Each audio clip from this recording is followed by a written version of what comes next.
আমাদের প্রথম শ্রেণীর শিক্ষার্থী। তোমার নাম কি? সজীব। সজীব। তুমি এখন কি পড়বা? বাংলা বাংলা প্রথম দেব।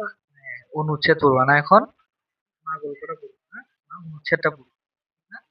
আমাদের অনেক স্টুডেন্ট রয়েছে। আচ্ছা, আমরা থেকে জিজ্ঞেস করে আমরা একটু মুখে মুখে পড়বো, কেমন? বলো, আমার মায়ের নাম। তোমার মায়ের নাম কি? আমার মায়ের নাম হাজেরা। তিনি একজন গৃহিণী।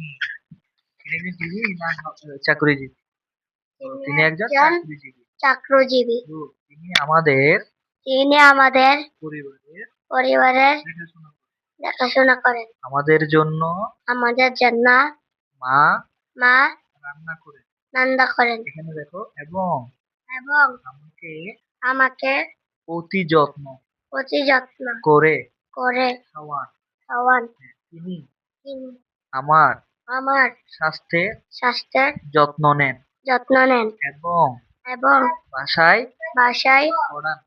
পড়ান। আমার মা আমার মা আমাকে আমাকে আদব কায়দা আদর কায়দা আদব আদব কায়দা আদব কায়দা আচার আচরণ আচার আচরণ নিয়মানুবর্তিতা নিয়মা নিয়মানুবর্তিতা বর্তিতা শিক্ষা দেন। শিক্ষা দেন।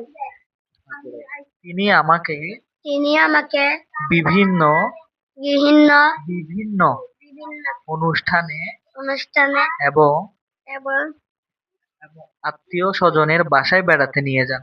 আত্মীয় স্বজনের বাসায় বেড়াতে নিয়ে যান। আমার মা একজন আমার মা একজন আদর্শ আদর্শ ও নীতিবান মহিলা। মহিলা। তিনি আমাকে খুব ভালোবাসতেন। তিনি আমাকে খুব ভালোবাসতেন। ভালোবাসতেন না, ভালোবাসেন। ভালোবাসতেন। আমিও তাকে মন প্রাণ দিয়ে ভালোবাসি। আমি তাকে মন দিয়ে ভালোবাসি। তুমি এটা শিখে ফেলো, কেমন?